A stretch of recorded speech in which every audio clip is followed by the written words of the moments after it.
మీ ఎలాంటి వ్యాపార ప్రకటనలకైనా వెంటనే మా ఛానల్ సంప్రదించండి. ప్రస్తుతం మనతో పాటు ప్రముఖ ఆధ్యాత్మికవేత్త, ఐకాన్ ఆస్ట్రాలజర్ గట్టుపల్లి సురేష్ బాబు గారు ఉన్నారు. గురువుగారితో మాట్లాడేద్దాం. నమస్కారం గురుగారు. జై శ్రీమన్నారాయణ. సో డిసెంబర్ మాసం విశేషంగా మీనరాశి వారి స్థితిగతులు ఏ విధంగా ఉండబోతున్నాయి? సంవత్సరం చివరికి వచ్చేసాం మనం. ఓవరాల్గా చివరిలో అయినా వీళ్ళకి ఎటువంటి ఫలితాలు ఉంటాయి? మంచి ఫలితాలు ఉంటాయా? ఓవరాల్గా మిక్సడ్ రిజల్ట్స్ ఏమైనా ఉండబోతున్నాయా? మనకి చూసుకున్నట్టయితే 2025 సంవత్సరంలో అతిపెద్ద గ్రహాలు అన్నీ మారటం. ఈ మారిన తర్వాత మనకి కొంతకాలం అయిపోయిన తర్వాత మనకి డిసెంబర్ వరకు వచ్చామంటే మామూలు విషయం కాదు. 2025 సంవత్సరం ఎన్నో గండాలు, ఎన్నో గ్రహ శోభలు, ఎన్నో గ్రహ అనుకూలతలైనటువంటి విషయాలు ఇవన్నీ కూడా దాటుకొని వచ్చారు అంటే చాలా గ్రేట్ అని చెప్పుకోవచ్చు. మీనరాశి వాళ్ళకి ఓర్పు సహనం కూడా కొంచెం ఎక్కువే. సెన్సిటివ్ తత్వంతో ఓర్పు సహనం కూడా కొంచెం ఎక్కువే. జలతత్వంతో కలటువంటి మైండ్ సెట్ ఉంటుంది వారికి. అందరినీ చేసేటువంటి తత్వం ఉంటుంది. దేనికైనా అడ్జస్టబుల్ అయ్యేటువంటి స్వభావం ఉంటుంది వీరికి. ఇలాంటి మీనరాశి వారికి డిసెంబర్ మాసం కొంచెం చేదు అనుభవాన్ని మిగిలిస్తుందని చెప్పొచ్చు. ముఖ్యంగా శని భగవానుడు వక్రం నుంచి స్ట్రైట్గా రావటం, అలానే ఈ డిసెంబర్ 5వ తారీఖున గురువు కూడా కర్కాటక నుంచి మిథునంలోకి రావటం, అలానే తులలో నుంచి రుచికలోకి ఈ యొక్క డిసెంబర్ మాసంలోనే మారేటువంటి గ్రహాలు ఉన్నాయి. శుక్రుడు, బుధుడు, దీంతోపాటు రవి భగవానుడు కూడా మారటం. ఇవన్నీ కూడా చూసినట్టయితే కనుక ఈ గ్రహ శోభ అనేది మీనరాశి వాళ్ళకైతే కొంతమేర ఇబ్బంది కలిగిస్తుంది అని చెప్పొచ్చు. అందులోనూ కుంభరాశిలో ఉన్నటువంటి రాహువు, స్వస్థానంలో ఉన్నటువంటి శని, ఇవన్నీ కూడా చూసినట్టయితే కొంతమేర ఇబ్బంది అని చెప్పొచ్చు. అయితే నా సజెషన్ అయితే డిసెంబర్ మాసంలో పెళ్లి చేసుకోకపోవటం, అంటే కొత్తగా ఏదైనా పెళ్లి చేసుకోవాలనుకున్న వాళ్ళకి పెళ్లి చేసుకోకపోవటం మంచిది. దీంతోపాటు కొంతమందికి అయితే, ముఖ్యంగా రేవతిలో పుట్టినటువంటి వారికి అయితే పితృదోషాలు కూడా బాగా కనిపిస్తున్నాయి. మరొకటి, ఈ మీనరాశిలో పుట్టి 18 నుంచి 26 సంవత్సరాల లోపు ఉన్నటువంటి ఎవరైతే ఉన్నారో వీరైతే కొంచెం ప్రయాణాల్లో కూడా జాగ్రత్త వహించుకోవాలి. ఎందుకంటే కనుక వీరికి గండాలు కూడా కొంచెం ఉన్నాయి. ఎందుకంటే బుధరిష్ట యోగం అని చెప్పేసి అని కొందరికి కనిపిస్తూ ఉంది. దాంట్లో ఈ మీనరాశి వాళ్ళకైతే కొంత కనిపిస్తూ ఉంది. అలానే 4, 6, 9వ స్థానంలో కనుక కేతు ఉన్నా, ఇది గోచార ప్రకారంగా వారు పుట్టినప్పుడు 9, 2, 3వ స్థానంలో కనుక రాహు కానీ కేతు కానీ లేదా బుధుడు కానీ ఉన్నట్టయితే వారికి యోగం కూడా వరిస్తుంది. ఈ యోగము ఒక పక్క గ్రహ దోషాలు, ఒక పక్క పితృదోషాలు, ఇవన్నీ కూడా ఎంటాడి వారికి గండాలు ఏర్పడతాయి.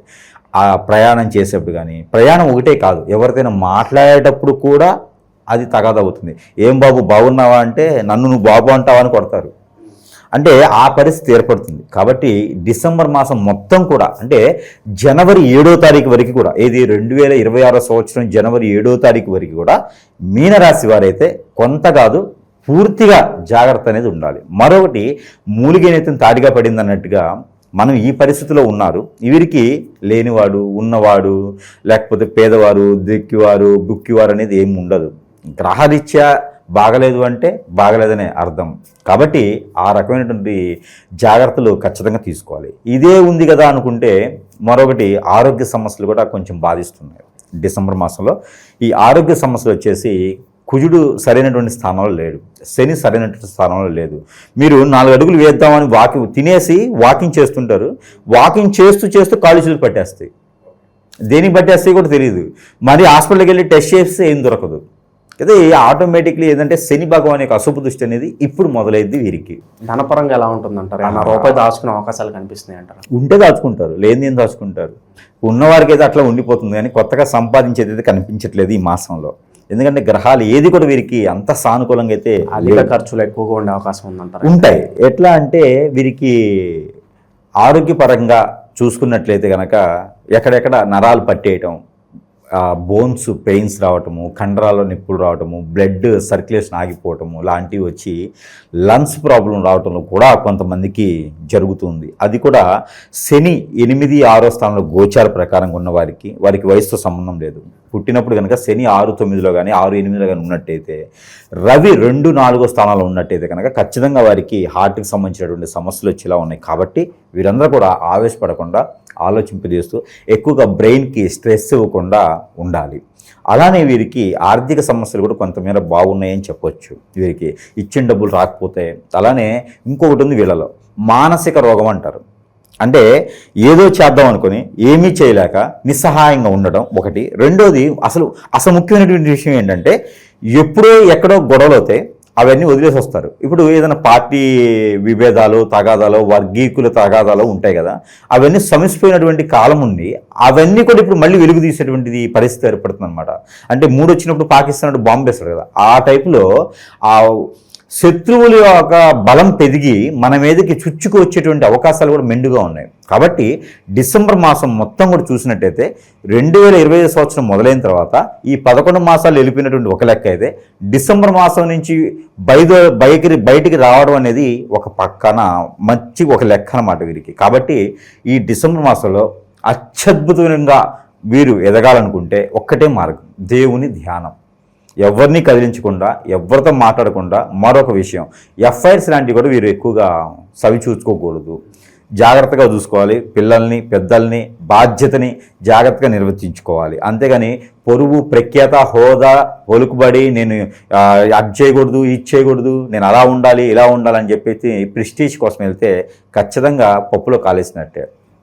కాబట్టి ఊబిలో కాలేసినట్టు, పప్పులో కూడా కాదు, ఇక తీసుకున్నానికి కూడా రాదు, ఊబిలో కాలేసినట్టే. కాబట్టి మరొకటి ఏంటంటే సంబంధాలు కూడా పెద్ద కుదిరేలా లేవు.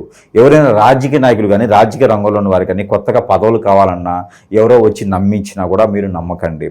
ఇప్పుడు మన మీద ఎట్లా ఉంటుందంటే మనకు ఆల్రెడీ అష్టదిబ్బందన అయిపోయేసి మనకి ఏం అర్థం కావట్లేదు. అలాంటి సందర్భంలో వేరేవాడు ఎవడో వచ్చేసి నేనేదో మీకు న్యాయం చేస్తా, మీకు ఒప్పిస్తా, నొప్పిస్తా అంటే ఎట్లాంటి నమ్ముతారు? అలాంటి ఏం చేయకూడదు.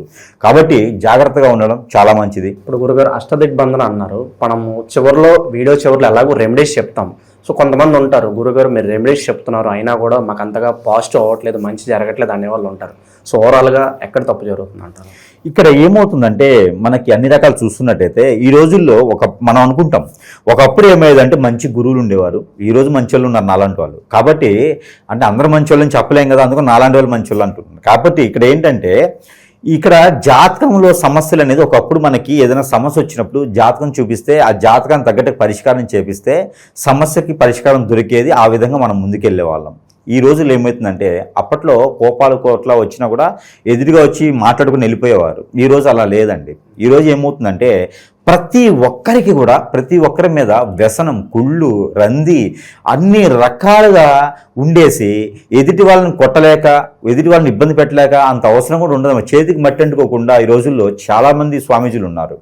వీరంతా కూడా ఏంటంటే హిప్నాటిజం, బ్లాక్ మ్యాజిక్, వారి విద్య ప్రకారంగా ఎదుటి వాళ్ళని నాశనం ఎలా అవ్వాలి అదే రకంగా చూసుకునేటువంటి వాళ్ళు చాలామంది ఉన్నారు. కాకపోతే వీరు చేసినటువంటి క్రియల ద్వారా ఖచ్చితంగా వీరికి ఏంటంటే ఇబ్బంది కలుగుతుంది. అది జాతక ప్రకారంగా కనపడదు, వీరి లోపల ఉన్నటువంటి క్రియల వల్ల అలా ఉంటుందన్నమాట. కాబట్టి ప్రతి ఒక్కరు కూడా జాతకమే అని నమ్మాల్సిన అవసరం లేదు. నా గ్రహం బాగాలేదు, నా దశ బాగాలేవు, నా నక్షత్రం అలా ఉంది, ఈ నక్షత్రానికి ఇంకో నక్షత్రం పోటీ వచ్చింది, ఇవి కాదు. ఇక్కడ ఇవి చూసుకునే పని లేదు. ఈ రోజుల్లో నా మీద హిప్నోటిజం జరిగిందా, బ్లాక్ మ్యాజిక్ జరిగిందా, వశీకరణ జరిగిందా, చాతబడి జరిగిందా, దీనికి విరుగుడేంటి, ఇవి వెతకండి. ఇవి వెతికితే పరిష్కార మార్గం దొరుకుతుంది. మనకు కావాల్సిన వాళ్ళే ఈ మధ్యన ఈ క్రియలు అనేది చేపిస్తున్నారు. ఇంట్లో వాళ్ళే వీళ్ళు ఎదుగుదాన్ని తట్టుకునే వాళ్ళు మీరు చాలా సందర్భాల్లో చెప్పారు. ఎందుకంటే ఈ రోజుల్లో పరిస్థితి ఎలా ఉంది, నా ఒక్కరి దగ్గరే 15,000 మంది కస్టమర్స్ ఉన్నారు. నా ఒక్కరి దగ్గరే ఇలా బలైన వాళ్ళు 15,000 మంది కస్టమర్స్ ఉన్నారంటే ఇక ప్రపంచం మీద ఎంతమంది ఉంటారండి? ఎంతమంది ఈ రకంగా బలైన ఉన్నారు? భార్య, బిడ్డలు, సంసారం, భర్త, తల్లి, తండ్రి, ఊరు, పేరు, ప్రఖ్యాత, ఇల్లు, వాకిలి, జాబు, బిజినెస్ అన్నీ ఊడగొట్టుకొని ఎవడో చేయించాడని చెప్పేసి వారి వైపు వెళ్తే ఇక్కడ సంసారం అంతా నాశనం అయిపోతుంది, దుర్గతి పాలైపోతుంది. కాబట్టి ప్రతి ఒక్కరు కూడా జాతకం ఒకటే మానవ జీవితంలో పరిష్కార మార్గం కాదు. ప్రతి ఒక్కరికి కూడా ఇలాంటి ఒకటి జరుగుతుంది, గమనించుకుంటూ ఉండాలి. దాని తగ్గట్టు పరిష్కార మార్గం దొరకాలంటే ఖచ్చితంగా గురువుని సంప్రదించండి. ఏదైనా రోగమో నొప్పి వస్తే హాస్పిటల్కి కాదు, గురువు దగ్గరికి వెళ్ళాలి. గురువు దగ్గరికి వెళ్తేనే దాని పరిష్కార మార్గం అనేది ఖచ్చితంగా దొరుకుతుంది. అప్పుడు మన జాతక ప్రకారంగా వెళ్ళేదానికి ఉంటుంది. మరొకటి సందర్భంగా మీరు తినండి, తినకపోండి, సంపాదించండి, సంపాదించుకోండి, కానీ మన విషయాలు రీల్స్తోనే అని గొప్పకు చెప్పుకోవడం కోసమో చేస్తే అవి ఖచ్చితంగా మనం బలయ్యేలా ఉంటున్నాయి. కాబట్టి మన పర్సనల్ ఇష్యూస్ ఏదైతే ఉందో అది ఎదుటి వాళ్ళకి షేర్ చేయకపోవడం మంచిది. అది కన్నా తండ్రి అయినా, కన్నా బిడ్డలైనా, ఎవరికైనా సరే మన పర్సనల్ అంటూ ఒక పేజ్ ఉంచుకోండి. రెడ్ బుక్లు, బ్లూ బుక్లు కాదు, ఒక పేజ్ పెట్టుకొని దాని తగ్గట్టుగా మనం ఉంటేనే పరిష్కార మార్గం దొరుకుతుంది. ఓకే, నిరుద్యోగుల పరిస్థితి ఏంటి? శుభవార్త ఏమైనా ఎక్స్పెక్ట్ చేయొచ్చు అంటారు వీళ్ళు? లేదండి, నిరుద్యోగులు ఎవరైనా ఉంటే కూడా అలా ఉండిపోవడం మంచిది. ఎందుకంటే ఎవరో ఒకళ్ళు వచ్చి నమ్మించి డబ్బులు తీసుకొని జాబులు లేకుండా తిప్పించేటువంటి పరిస్థితి ఏర్పడుతుంది. కాబట్టి వీరు స్వయంగా ప్రయత్నం చేస్తే రానున్నటువంటి సంవత్సరం 2026 జనవరి 7వ తారీఖు తర్వాత అయితే మంచి జాబులు వచ్చేదైతే కనిపిస్తుంది మీనరాశి వారికి. జనవరి 7వ తారీఖు వరకు అయితే ఇది 2026 సంవత్సరం జనవరి 7వ తారీఖు వరకు అయితే కొంతమేర జాగ్రత్తగా ఉండడం చాలా మంచిది. కుటుంబ పరంగా ప్రేమ అనురాగాల పరంగా ఎలా ఉంటుంది? ఓవరాల్గా కుటుంబంలో లవ్ అండ్ ఎఫెక్షన్స్ పరంగా ఎలా ఉంటుంది అంటారు? అది ఒక్కటేది వీరు అదృష్టం అని చెప్పొచ్చండి. ఎందుకంటే గురువు మంచి స్థానంలో లేకపోయినప్పటికీ కూడా శుక్రుడు మారడంతో వీరికి భార్యాభర్తల మధ్యన అన్యోన్యత పెరుగుతుంది. అలానే పిల్లలకి పెద్దల మధ్యన గౌరవ మర్యాదలు బాగుంటాయి.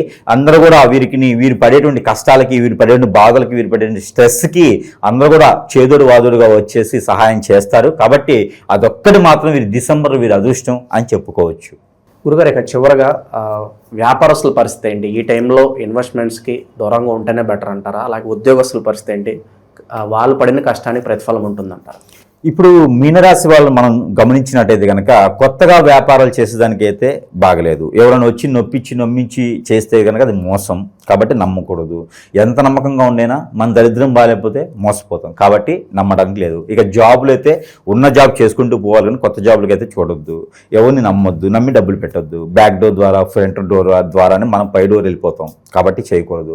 ఇంకా పోతే మూడోది, ఇక జాబ్ విషయంలో అయితే చాయిస్ లేదు. బిజినెస్ విషయంలో ఏదైనా కొత్తగా చేసేటప్పుడు బిజినెస్ అయితే పోస్ట్పోన్ చేసుకోవడం మంచిది. ఎప్పుడు నెక్స్ట్ ఇయర్ 2026 సంవత్సరం ఫిబ్రవరి వరకు కూడా కొత్త బిజినెస్లు అన్నట్టు పెట్టకూడదు, వెళ్ళకూడదు. ఆలోచన వెళ్తుంది కానీ సక్సెస్ అవ్వదు.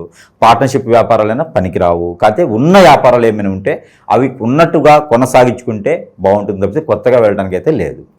ఇక ఎటువంటి పరిహారాలు చేసుకుంటే బాగుంటుందంట? విశేషంగా కాస్త ఇబ్బందికర పరిస్థితులు అయితే కనిపిస్తున్నాయి. సో మరి దేనికి ఎట్లాంటి పరిహారాలు చెప్తారు? పరిహారాలు అంటే దేవుని ధ్యానం అయితే చాలా ముఖ్యమైనటువంటిది. కాబట్టి ఏదైనా దీక్ష తీసుకుంటే చాలా మంచిది. ఏదైనా స్వామివారి దీక్ష తీసుకుంటే, ఎలానో డిసెంబర్ మాసం అన్నాం కాబట్టి డిసెంబర్ మొత్తం కూడా దీక్ష తీసుకున్నట్టయితే కొన్ని రకాల విపక్తులు కానీ శక్తులు కానీ చెడు శక్తులు మన మీద రాకుండా ఉండేందుకు దేవుని ధ్యానంలో వెళ్ళిపోతాం. కొన్ని రకాల కర్మలు కూడా తీరిపోతాయి. ఇది నా మంచి సజెషన్ ఏంటంటే వీళ్ళకి, మీనరాశి వాళ్ళకి అవకాశం ఉంటే, ఆరోగ్యం సహకరిస్తే దీక్ష తీసుకోండి. లేదంటే కనుక ప్రతినిత్యం కూడా గాయత్రి మంత్రం వినడం, దత్తాత్రేయ స్వామివారి పఠనం చేయటం, దత్తాత్రేయ స్వామివారి మంత్రం పఠనం చేయటం, వినడం లాంటివి చేసుకుంటే చాలా మంచిది. అలానే వీరికి అటుకులు, బెల్లము, పాలు కలిపినటువంటి నైవేద్యం కృష్ణుడికి కానీ, రాముడికి కానీ, అలానే వైష్ణవుకి సంబంధించినటువంటి అవతారాలు ఎన్నున్నా వారికి నైవేద్యం పెట్టినట్టయితే కనుక, శనివారం లేదా మంగళవారం పెట్టినట్టయితే వీరికి ఉన్నటువంటి సమస్యలు కొంతమేర అయితే తొలగిపోతాయి. ఎందుకు అంటే మీనరాశి వాళ్ళకి ఈ యొక్క డిసెంబర్ మాసంలో మత్స్య అవతారానికి క్షీణం వస్తుంది అనమాట. ఈ క్షీణం వచ్చినటువంటి సమయం కాబట్టి ఈ డిసెంబర్ మాసంలో దేవాతి దేవుడు కూడా వీళ్ళకి చూడరు అనమాట. అసలు మీనరాశి ఉందా అని గుర్తించలేరు. కాబట్టి కుచేరుడు అంతటి వాడే కృష్ణుడికి అటుకులు ఇచ్చి బాగుపడ్డారు. కాబట్టి వీరు అదే శాతంగా భగవంతునికి మా ఆత్మ సంతృప్తిగా చెందేందుకు అటుకుల నైవేద్యం పెట్టినట్టయితే కొంతమేర వీరికి ఉన్నటువంటి ఆపద నుంచి తొలగొచ్చు. ఆ అటుకుల్లోనే తేనె కూడా వేసి పెట్టొచ్చు. అలా చేస్తే కొంతమేర వీరికి ఇబ్బందులు తొలగిపోతాయి. అలానే మనకి గ్రహాలు సానుకూలంగా ఉండేందుకు వీరికి ఒక నెంబర్ కూడా పఠనం చేసుకోవచ్చు.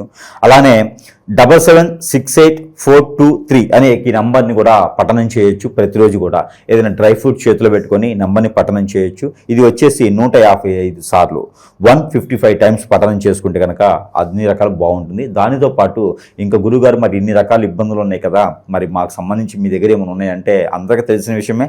మన వద్ద రెమెడీ చేసి దానికి మంత్రోచ్చారణ నింపేసి అన్ని రకాల రుమ్మతులకు కూడా భార్యాభర్తలు దూరమైనప్పటికీ కూడా వాళ్ళని కలిపేటువంటి ప్రయత్నంలో కొన్ని రకాలు చేసడం జరుగుతూ ఉంది.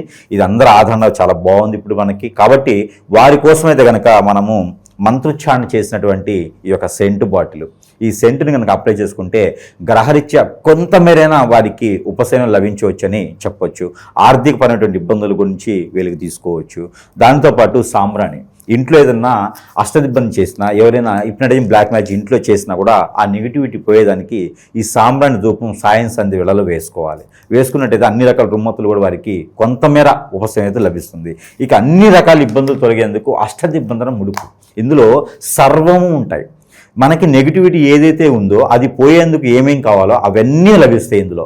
ఇలాంటి అష్టదిబ్బందన ముడుపు మన ఇంట్లో గుమ్మాన్ని కట్టుకున్నా, ఇంట్లో భూమిలో పెట్టుకున్నా, ఇలాగ చేసుకున్నట్టయితే ఇంట్లో దేవుని వద్ద పెట్టినా కూడా అన్ని రకాల రుమ్మతులకి కొంతమేర ఉపశమనం అయితే లభ్యపడుతుంది. కాబట్టి ఈ విధమైనటువంటి సదవకాశాన్ని వినియోగించుకొని మన ప్రేక్షకులందరూ కూడా అందరూ అదృష్టవంతులని కోరుకుంటా ఉన్నాను. అలానే మనకి ఏమవుతుందంటే మీనరాశి ఒకటేనే కాదు, ఇప్పుడున్న పరిస్థితులు ఏంటంటే రాసుల వారికి సంబంధం లేదు, అమ్మాయి అబ్బాయి అయితే చాలు ఈ రకమైనటువంటి సమస్యలు కుటుంబాల్లో, ఫ్యామిలీల్లో, జీవితాల్లో నిప్పులు పోసేసి వారు ఏమైనా బాగుపడుస్తారా అంటే అలా కూడా లేదు. తీసుకెళ్ళిపోయేసి వాళ్ళ అవసరం తీరిన తర్వాత రోడ్డు మీద పడేస్తూ ఉన్నారు, ఏదో ఒక టిష్యూ పేపర్ లాగా. కాబట్టి జీవితం అంటే చాలా గొప్పది. దీన్ని సరైనటువంటి మార్గం, సరైనటువంటి సమయంలో ఎంచుకోకపోతే జీవితం నాశనం అనేటువంటి పదానికన్నా ఇంకేదన్నా ఉంటే కూడా అది వాడవచ్చు. అలాంటి జీవితాలు పాడు చేసుకోకుండా ఏదైనా సమస్య ఉంది, నిజంగా ఉంది అంటే కనుక ఖచ్చితంగా సమీపంలో ఉన్నటువంటి గురువునా లేదా నాలాంటి వారిని నన్నైనా సంప్రదిస్తే వారికి పరిష్కార మార్గం అనేది చూపించబడుతుంది. ఈ రోజుల్లో ఎదుటి వ్యక్తినే కాదు, మన షాడును కూడా మనం నమ్ముకోలేని పరిస్థితుంది. కాబట్టి ఆ విధమైనటువంటి క్రయ ప్రక్రియలు చేసుకున్నట్టయితే అన్ని రకాలుగా ఇబ్బందుల నుంచి వైదొలిగేసి మనం కూడా 10 మందిలో ఒకరిగా ఉండేలా ఉంటుంది. కాబట్టి జీవితం కొనసాగించవచ్చు. ఆ విధంగా ప్రయత్నం అయితే చేయాలి. ఓవరాల్గా మీనరాశి వారి పరిస్థితి డిసెంబర్ మాసం ఏ విధంగా ఉండబోతుందో చాలా బాగా వివరించారు. ధన్యవాదాలు సార్.